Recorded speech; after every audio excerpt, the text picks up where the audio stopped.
បាទសូមជម្រាបសួរលោកអ្នកបងប្អូនសាជាថ្មីសម្រាប់ពេលនេះខ្ញុំមានបទចម្រៀងសភៅពាក្យពីសារៈអែមផល្លាចង្វាក់រំវង់បាទនៅលេខរៀងទី8ទំព័រទី16សម្រាប់លោកអ្នកបងប្អូនដែលចូលចិត្តរៀនលេងកម្សាន្តក្នុងគេអាឋានលោកអ្នកបងប្អូនបានបទស្រែមផល្លាក្នុងបទចម្រៀងនេះយើងមានអុកបាទប្រសិនបើលោកអ្នកអុកលោកអ្នកបងប្អូនអាចជ្រើសរើសយក synchro stop បាទមានថាយើងលេងយើងជន់យើងចុចដកដៃដាច់អញ្ចឹងមែនណាបាទអញ្ចឹងចំណុចនេះយើងប្រើ synchro stop ដើម្បីក្នុងការអុកណាណៃណៃចិត្ត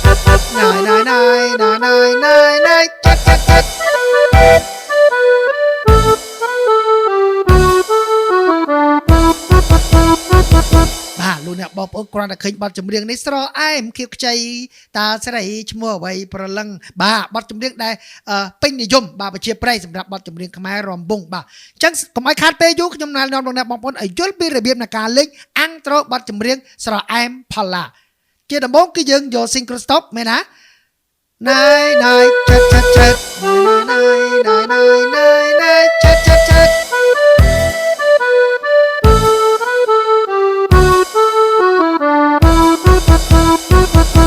បើសិនបើយើងទៅជាមួយនឹងមេត្រាណូម1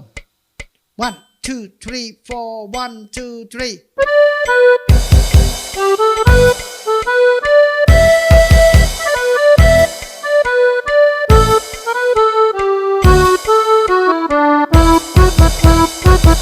ដល់អ្នកបងប្អូនអញ្ចឹងមានន័យយើងអាចដឹងតើយើងទៅធ្លាក់នៅចុងកន្លែងណាបាទសិនកុំឲ្យខាត់ពេលយូរសូមលោកអ្នកបងប្អូនចូលរួមជាមួយគ្នាសម្រាប់បទចម្រៀងស្រអែមផល្លា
បើសិនបើយើងអុកយើងអត់ចាំបាច់លេងអាកក៏បានយើងប្រើតែម្រៀងមួយក៏បានដែរមែនដែរយើងចុចណា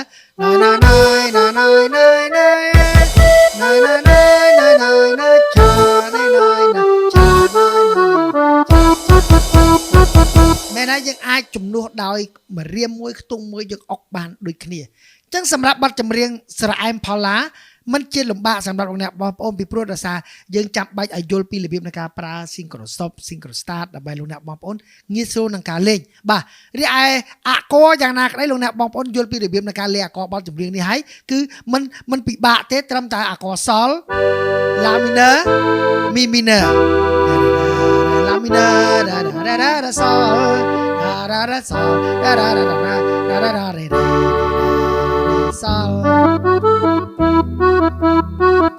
តោះលោកអ្នកបងប្អូនបាទសុំការអនុញ្ញាតទៅម្ដងទៀតណា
សូមអរគុណសម្រាប់អ្នកបងប្អូនដែលបានជួយគាំទ្រសម្រាប់ Channel មហារិទ្ធនៃគ្រូមហារិទ្ធខ្ញុំបាទសម្រាប់លោកអ្នកបងប្អូនដែលមិនទាន់បានជាសភៅមួយឈុត4ក្បាលសម្រាប់ការ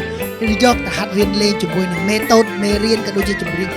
ងាយស្រួលក្នុងថ្នាក់បឋមលោកអ្នកបងប្អូនអាចខលនៅក្នុង2ប្រព័ន្ធ092និង093បាទសម្រាប់ជួយលោកអ្នកបងប្អូនបាទឲ្យយល់ពីរបៀបនៃការលេងអបកណ្ដងនិងបទចម្រៀងងាយស្រួលផងដែរបាទនៅពេលនេះផងដែរខ្ញុំគ្រូមហារិទ្ធសូមអរគុណសម្រាប់អ្នកបងប្អូនបានគាំទ្រហើយសំខាន់តែអ្វីទោសរាល់កំហុសឆ្គងរកពាក្យសម្ដីបច្ចេកទេសក្នុងការលេងខុសបច្ចេកទេសឬក៏ឆ្កន់ឆ្គងកាលណាក៏ដោយសំខាន់តែវាភ័យទោសពីសំណាក់អ្នកបងប្អូននៅពេលនេះខ្ញុំគ្រូមហារិទ្ធសូមអរគុណសូមជួយ like ជួយ share នៅក្នុង channel របស់ខ្ញុំបាទសូមអរគុណបាទសូមជម្រាបលា